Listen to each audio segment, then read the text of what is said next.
the armed conflicts that Americans have fought, none was bloodier or more savage than the Civil War Battle of Gettysburg. Now, more than a century later, chilling ghost stories and strange phenomena caught on tape add up to one eerie conclusion. Did it again. Did you see that? Yeah, I did. Those who died at Gettysburg may still haunt that battleground. That's too wild. Oh, it got again.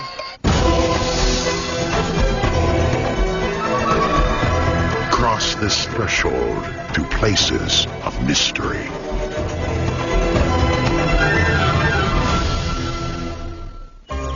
Gettysburg, Pennsylvania.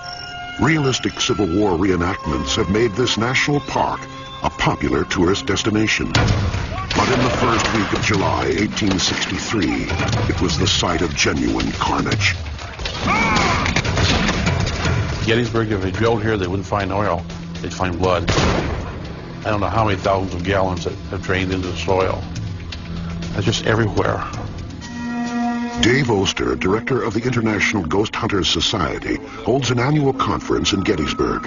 We originally came to Gettysburg because we knew that whenever a large number of people died in a relatively short period of time, that there's a lot of unresolved issues, unfinished business among those that died, and they would remain behind till they were finished. And whenever you have a war, you really notice it. Ghost hunters aren't the only ones interested in the spiritual world of this battlefield. Author and historian Mark Nesbitt has spent the last 25 years living and working here. He is now one of the leading authors on Gettysburg, with over 11 published books. Gettysburg, to me, is a growing thing. It's becoming more and more of kind of a mystical place. Sure, there was a terrible battle that was fought here, the worst on the North American continent. But it's part of our myth, our American myth, in that it virtually destroyed on this continent the biblical scourge of slavery. Victory came at a terrible price. The Battle of Gettysburg took just 3 days to fight, but in those 3 days, nearly 51,000 men and boys ended up missing, wounded, or dead. The horrors of Gettysburg were well documented. Photographs taken in the aftermath of the battle graphically depict images of the dead. Row upon row of bodies lined the fields and streets. Many were buried where they fell. But there are some who feel that the soldiers who died in combat were the lucky ones. Wounded survivors taken to the makeshift field hospitals faced a living hell. Amputation was the order of the day. And then there were those unfortunate souls who with just a single shot became the walking dead. If you were hit in the head by that soft-lead mini ball, sometimes it didn't kill you. And they had areas on battlefields that they roped off. And these poor fellas who 1 minute were full of patriotism, the next minute just virtually nobodies, wandered around, bumped into the ropes, perhaps still marching as they had just moments before they lost consciousness, finally until they bled to death, and then they would take them off and bury them. The mix of morbid fascination and historical reverence is a lure too powerful to resist. For Americans, of course, it's almost like a rite of passage. We have, high school classes memorizing the Gettysburg Address and then visiting the site where Lincoln delivered the Gettysburg Address. But with the advent of the ghostly aspect of it, I think people are coming here for a different reason. That ghostly aspect includes frightening apparitions and strange phenomena that defy explanation. Did you see that? Yeah, I did. When I tell people what I do, I'm a ghost hunter, most laugh and say, sure, right. And then a few minutes later, they'll come up to me and tell me a story. Everybody has a story. Stories of Gettysburg's haunted battlefields and buildings are not new. They reach back nearly 150 years. The numerous eyewitness accounts of contact with ghosts of fallen soldiers are too similar in detail and frequency to be dismissed. One paranormal epicenter is Pennsylvania Hall on the Gettysburg College campus. It used to be called Old Dorm. During and after the battle, Old Dorm was used as a field hospital. Here, hundreds, perhaps thousands of men suffered through crude and hasty surgeries. It is said the blood of Confederate and Union soldiers literally flowed through the halls. The Gettysburg College campus is rife with stories and legends of paranormal activity. But the scariest tale of all belongs to Old Dorm. Two administrators were working late one night on the 4th floor, which is where their offices were. It was about 11 o'clock. They were tired, decided it's time to go. Got in the elevator, pushed the button for the 1st floor, which is where the exit was. What happened next was like being dropped through a tear in the fabric of time. As the elevator descended, it passed the second and first floors, finally stopping at the basement level. When the doors opened, the two women were horrified by what they saw. The doors opened on a scene out of time and reason. It opened on a hospital, a Civil War hospital.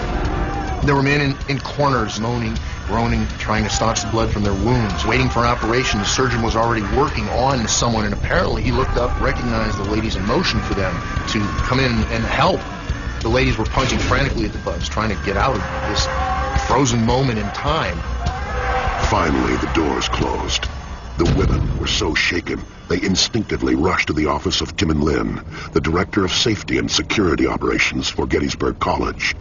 What they told Officer Lynn smacked of a practical joke. Or did it?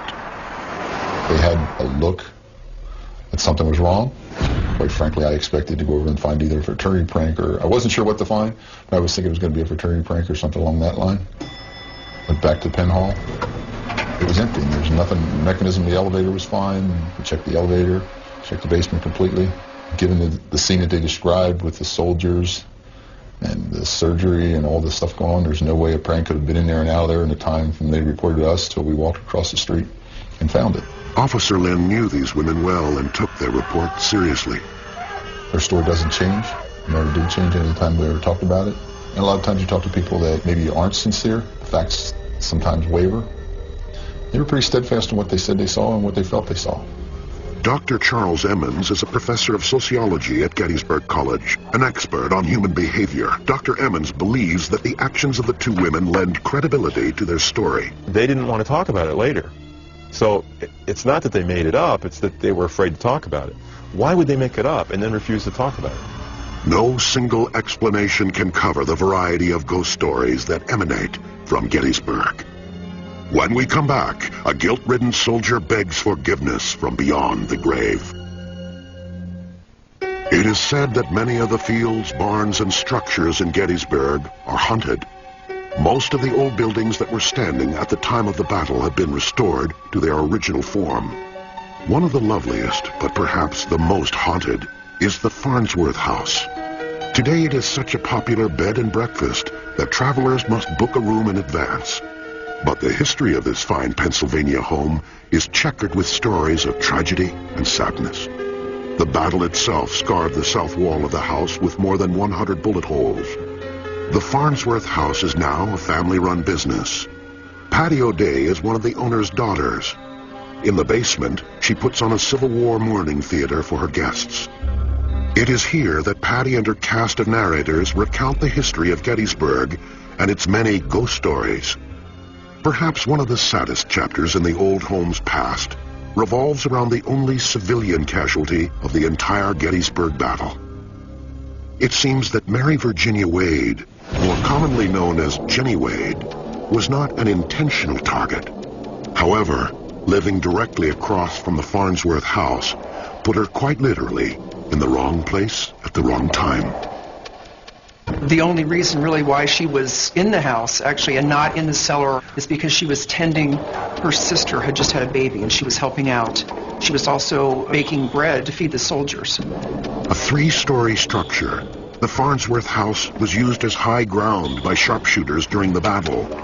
From the house's garret, rebel soldiers had a clear shot at their adversaries. I don't know exactly what this fellow was thinking, but he was firing at Union soldiers that were in the yard in the Jenny Wade house. So, of course, a lot of those bullets would be stray bullets. Tragically, one of the bullets pierced the house's wooden front door and struck Jenny in the back. Her young life was snuffed out instantly. It is now commonly believed that the spirits of both Jenny and her killer stalk the hallways and rooms of the Farnsworth house. At night, one can hear Jenny asking, why?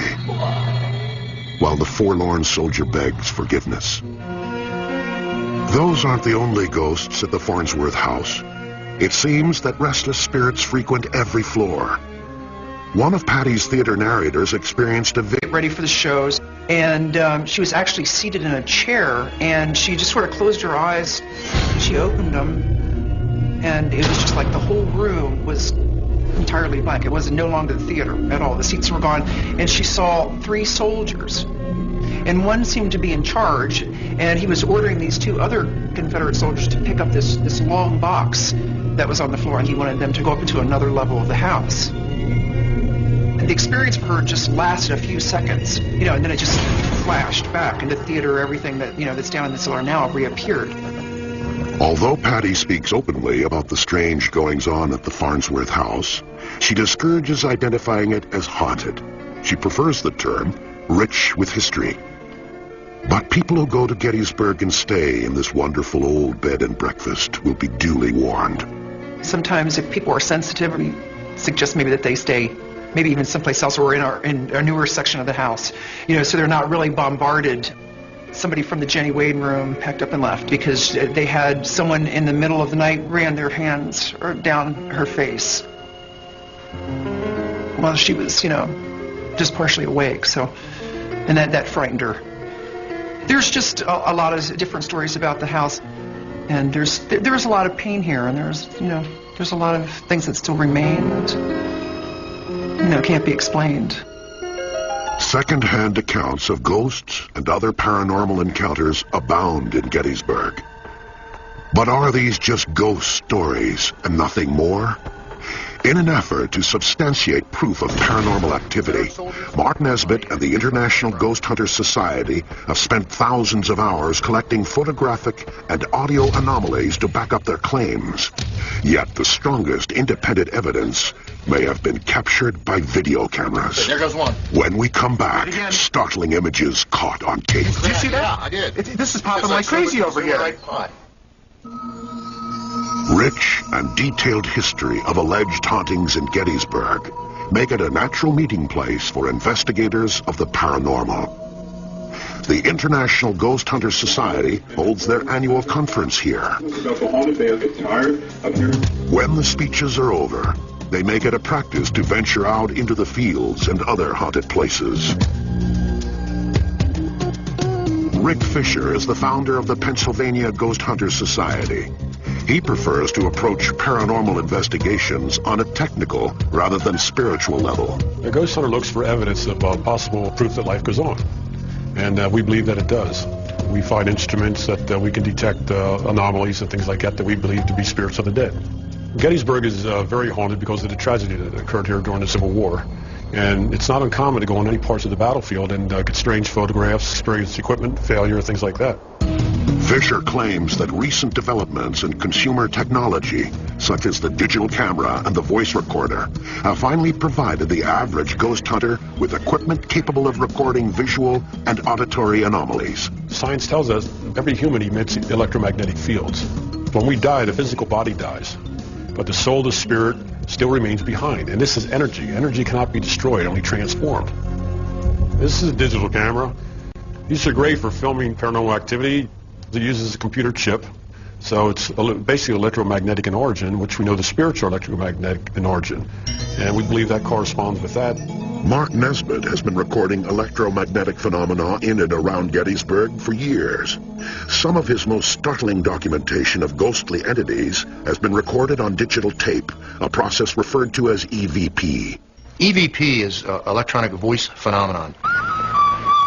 Approximately 60% of all the paranormal experiences are auditory. Perhaps it's easier for the energies to communicate on an auditory level with the electromagnetism and the electricity in your brain. Maybe we're antennas. The thing that gives me the so-called willies is the EVP.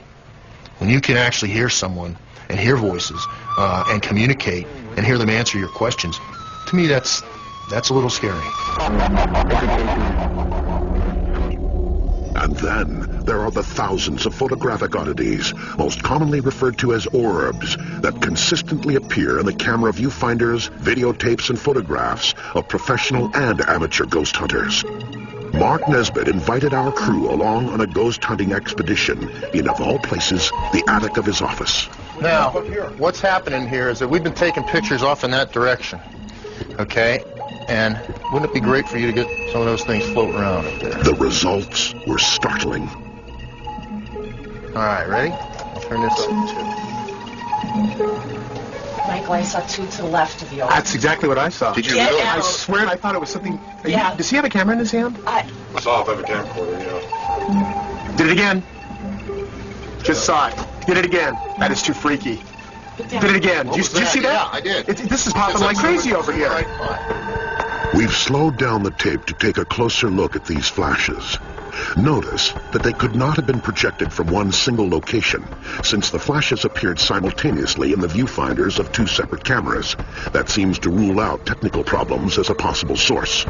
It's ice cold right here. It's ice cold right Oh, here. yeah, right again. Yeah, Right where you said it was ice cold. Right here. Yep. I could feel it. Oh, that's too wild. It's like Evidence of ghosts or not, what was witnessed in the attic of Mark Nesbitt's office was very unusual, to say the least. We later found out that Mark's office was in a building occupied by Confederate sharpshooters during the Battle of Gettysburg. Many of those soldiers died in his attic. Later that night, our crew joined Dave Oster and Rick Fisher for a traditional ghost hunt in a Civil War cemetery. What I'm looking for is any type of white light. Normally the orbs of light are above, around some of the tombstones, and they show up like a sphere. Okay, there's one here. I can feel it. I don't see anything yet. Okay, we got one. Just to the right over here. The orb right there, and the digital technology is fantastic because it eliminates developing and processing flaws. Remember, the spirits are electromagnetic in nature. A digital camera can record the presence because they're electromagnetic. I mean, they're both working on the same format. Oh my goodness, we're getting them. They're here. Just right here, the big one here, some up there, like a whole bunch of small ones coming out around it. The results we got were intriguing, and Rick Fisher's digital camera provided us with even more pieces of the paranormal puzzle. Rick Fisher set up a camera upstairs in one of the evenings he spent here in my office, and he just let it run for an hour and walked away.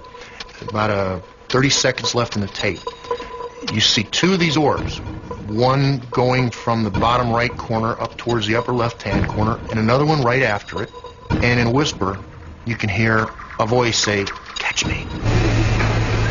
We took the video Mark just described and slowed it down to half its normal speed. In addition, we boosted the audio to 4 times its normal setting. Watch, listen, and decide for yourself.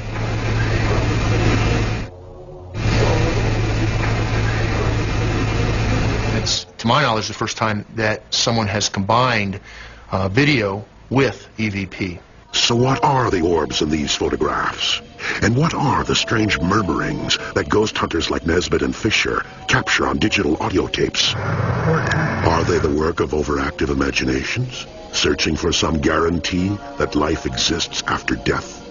Or are they something from beyond the grave that we are just beginning to understand? Why should this be a trivialized phenomenon when it may change our whole view of the universe and the nature of human beings? It is something truly amazing, and that it's just way beyond our ability to comprehend it.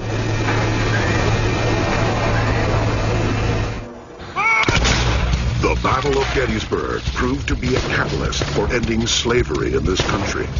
It also spawned one of the most beautiful documents of all time. President Abraham Lincoln's Gettysburg Address spoke of a new birth of freedom, for the people shall not perish from the earth. But what of the scores who perished on both sides of the conflict? Why do the spirits of fallen soldiers seem to linger in Gettysburg? Is it true old soldiers never die, they just fade away? Soldiers would say from opposite sides, "See you in hell, Johnny." Johnny Red, "See you in hell, Billy." Billy Yank. They believed that they were doing something horrible and sinful by killing one another here. And perhaps there still is that fear of judgment. And maybe that's why they cling to this place called Gettysburg.